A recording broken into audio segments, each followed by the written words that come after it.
కాబట్టి ఏంటంటే ప్రతిరోజు మీకు చెప్పేటటువంటి నీతులు, మోరల్ వాల్యూస్ ప్రతిరోజు మీ ప్రేయర్లో చెప్తూ ఉంటాం. మరి అవన్నీ కూడా కలగలిపి ఆయన మాటల్లో ఒక 20 minutesలో అద్భుతంగా చెప్పినటువంటి ప్రతిది కూడా మీరు వినడం కాదు, విన్న దాన్ని ఆచరణలో పెట్టండి. అప్పుడే ఆ గురువుకి మనం ఇచ్చినటువంటి విలువ, ఆయనకి ఇచ్చినటువంటి మన విలువ, మనం విన్న దాన్ని మనం ఆచరణలో పెట్టి ఆ గురువుకి మనం చూపించాలి. అదే మరి ఈరోజు చరిత్రశ్రీ వాళ్ళ సిస్టర్, వాళ్ళ చెల్లి, వాళ్ళు మాకు ఇస్తున్నటువంటి గురుదక్షిణ ఏంటో తెలుసా మీకు?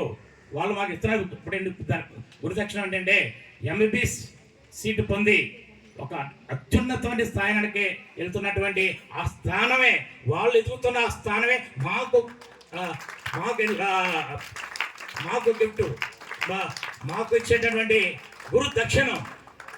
గురుదక్షిణగా తీసుకుంటాం. నిజమైన గురుదక్షిణ అంటే అది మాకు. కాబట్టి అంటే మీరు మరి ప్రతి ఒక్కరు కూడా ఏదైతే మరి అందరితో వాళ్ళు చెప్పినటువంటి విషయాలను ఇన్స్పైర్గా తీసుకున్నారో, మరి ప్రత్యేకంగా సార్ చెప్పింది మాత్రం 100కి 100 ప్రతి విషయాన్ని గుర్తు పెట్టుకున్నారని నేను భావిస్తున్నాను. నేను విన్నాను, నేను చూశాను మిమ్మల్ని. నేను సార్ చెప్పిన ప్రతి మాట మీరు వింటున్నారా, మీరు కాన్సన్ట్రేషన్ మరి అటెంప్ట్ చేశారా లేదో కూడా నేను చూశాను, తరువుగా అబ్జర్వ్ చేశాను. మీ అందరినీ చాలా బాగా అబ్జర్వ్ చేశారు, మీరు చాలా కాన్సన్ట్రేటెడ్గా విన్నారు. సార్ చెప్పిన ప్రతి మాట చాలా వాల్యుబుల్గా మీరు తీసుకుని దాన్ని ఆచరణలో పెట్టండి.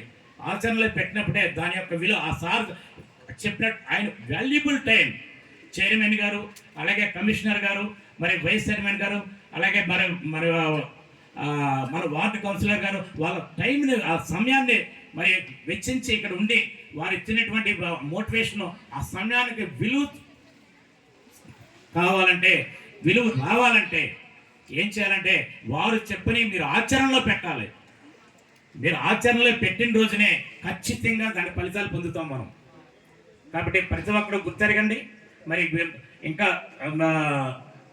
మన వార్డు కౌన్సిలర్ గారు కూడా మరి ఆయన గురించి మేము ప్రత్యేకించి మనం చెప్పవసరం లేదు.